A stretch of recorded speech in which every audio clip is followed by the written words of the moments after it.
What's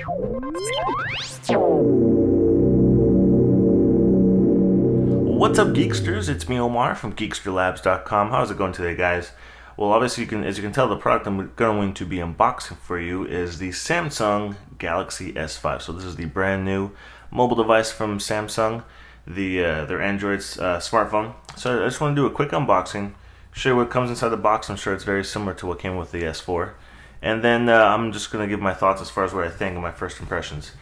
So as you guys know, I'm a big iPhone user, so I'm actually going to give it an actual run through. This is, by the way, big thanks to my boy Daniel.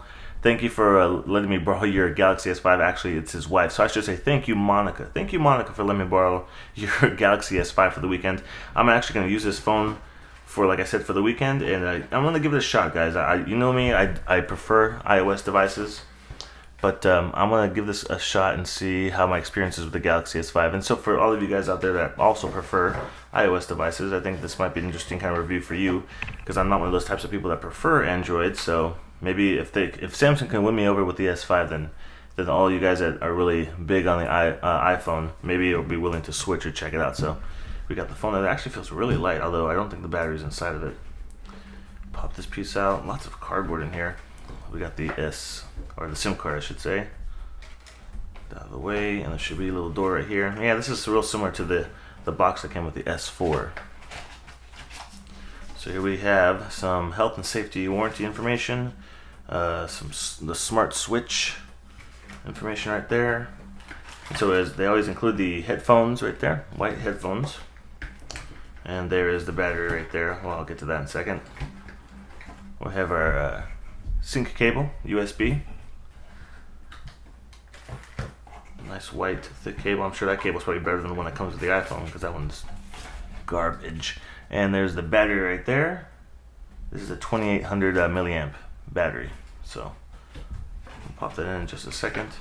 And then we have the charger for the wall. Usual stuff, nothing special. Same thing as they probably had before. It actually looks just like the one that came with my tab. Although I think for the tab it's a 2 amp, this is probably a 1 amp. And that's looks like pretty much it. Nothing else in the box. So there you go. So here we have the phone right there. Let's get a better tight close-up on it. So let's pull this off. As you guys can tell, this is the AT&T version. This is a 16 gigabyte, white, obviously.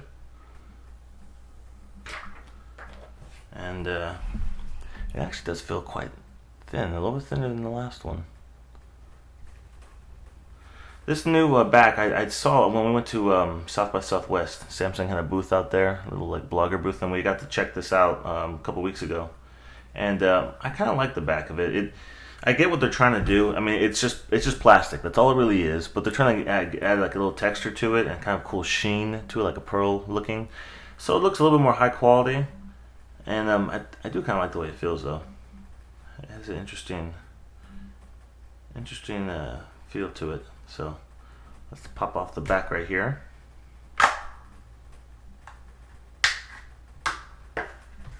And as I understand, this is also water resistant. I don't know if I should say waterproof, because I don't think you can fully submerge it for very long in the water. I think it can be in like a couple feet of water for like up to 20 minutes or something like that. I'm not exactly sure. I'll have to look up at the specs on that. But that's definitely something nice to see in smartphones. Hopefully the iPhone will have something similar, because I think people are constantly dropping their smartphones in the toilets and things like that, and messing them up. So if you just have a couple seconds of protection, that's pretty good. So just snap this back on. So there we go right there. And you know what? It still feels pretty light, even with the battery in there.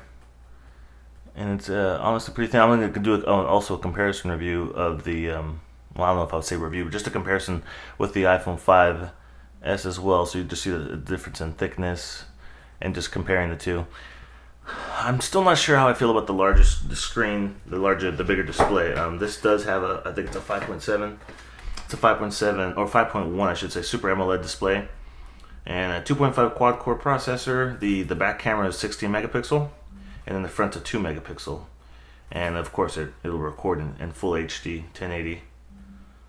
And I do have the new sensor on the back right here for the I think it's called the heart rate monitor right here in the back. That's kind of interesting.